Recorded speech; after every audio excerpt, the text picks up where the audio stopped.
महाराज, राजमाता जिजामाता आणि ज्यांनी शिक्षणाची गंगा आणली अशा सावित्रीबाई फुले आणि ज्या संविधानाने आज आम्ही या व्यासपीठावर बसलेलो आहोत असे डॉक्टर बाबासाहेब आंबेडकर यांना त्रिवार वंदन करून आज छत्रपती शिवाजी महाराज स्वशिबिर अंतर्गत टप्पा क्रमांक 1 ह्या कार्यक्रमासाठी उपस्थित असलेले आपले विधान परिषदेचे ते आमदार माननीय श्री दौलतजी दरोडा साहेब, त्याचबरोबर कोना ग्रामपंचायतचे सरपंच रामदास भाऊ कदम, माजी उपसभापती सागरभाऊ ठाकरे, आबिडकर ग्रामपंचायतचे सरपंच साठे मॅडम आणि हवरे मॅडम आणि व्यासपीठावर इतर उपस्थित.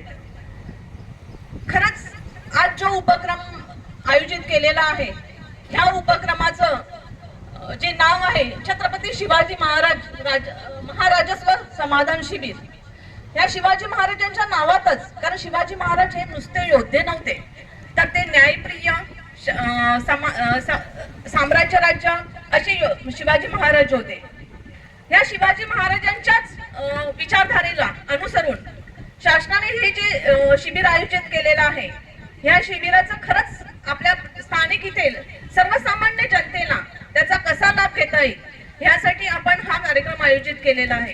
कारण आज आपण बघत असतो की ह्या छोट्या छोट्या एखाद्या कागदासाठी एखादा सर्वसामान्य माणूस फार दिवस पंचायत तहसील ऑफिस मध्ये, प्रांत ऑफिस मध्ये फेरा मारत असतो.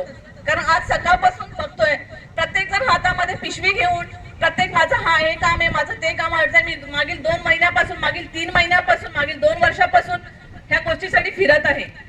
की पण आज शासनाने शिवाजी महाराजांची जी विचारसरणी होती त्या विचारसरणीला अनुसरून हे उपक्रम केलेला आहे. आज तसं बघितलं तर प्रत्येक ठिकाणी हा काही ना काही प्रत्येकाला अडचण येत असते. आज 10वी 12वीच्या परीक्षा झालेल्या आहेत, प्रत्येकाला नॉन क्रिमिनल पासून जातीचा दाखल्यापासून सगळ्यांना विद्यार्थ्यांना गरज आहे आणि ह्या अनुषंगाने आज बऱ्याच प्रकारे आपले सगळे टेबल आपल्याकडे नियोजित झालेले आहेत तिथे आणि त्याचा सर्व ग्रामस्थांनी किंवा इथले सर्व मंडळ, कोणा मंडळाच्या व्यक्ती ग्रामस्थांनी ह्याचा फायदा घ्यावा का जेणेकरून ह्या गोष्टीचा, कारण एका छताखाली हे सर्व काही आपल्याला मिळणार आहे तर ह्यासाठी वारंवार आपल्याला वाड्याला फेऱ्या माराव्या लागणार नाहीयेत. असाच एका विषया संदर्भात साहेब, दरोडा साहेबजी, तुम्हाला एक मी विषय सांगते की आपण ह्याच विभागासाठी महिला बाल कल्याणच्या ICDS ऑफिससाठी मागणी केली होती की जेणेकरून ICDS ऑफिस हे कुडूस इथे ह्या ठिकाणी आहे. तिथे इथल्या गारगाव पासून तर उज्जैन पासूनच्या महिलांना ICDSच्या ऑफिसच्या मीटिंगसाठी कुडूसला यावं लागतं आणि ते भाडे तत्वावर, आज तागात भाडे तत्वावर आहे आणि यासाठी आपण मागील 2 वर्षापासून पाठपुरावा करतोय. एक थोडीशी अडी आलेली आहे. ह्या विभागाने वन विभाग म्हणा किंवा महसूल विभाग ह्याने थोडस सहकार्य करून किंवा आपल्याला तो तिढी काढावी. कारण अंगणवाडी सेविका हा खरा म्हणजे मुलांचा, विद्यार्थ्यांचा पहिला बेस असतो आणि त्या बेससाठी ह्या महिलांना म्हणजे मीटिंगसाठी 15-20 दिवसांनी मीटिंगला जावं लागतं. मग तो इथं कुडूस या ठिकाणी जावं लागतं. ते जर हे सेंटराइज पॉइंट जर झालं तर आपल्याला खूप बरं होऊन जाईल की कारण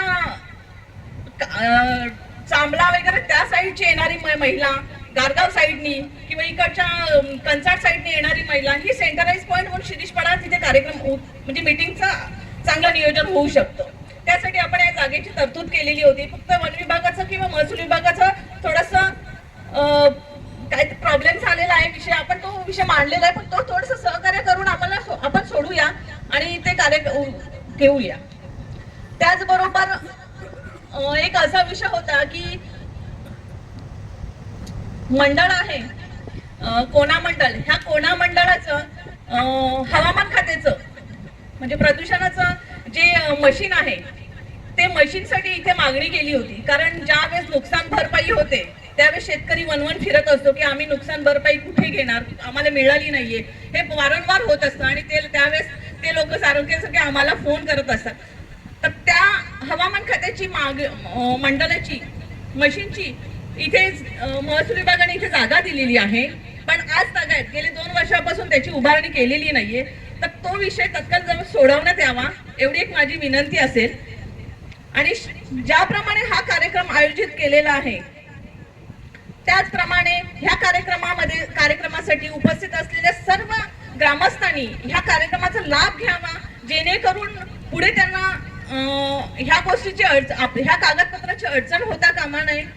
आणि इथे बोलण्यासाठी मला 2 शब्द देण्याची संधी दिली त्याबद्दल मनापासून धन्यवाद.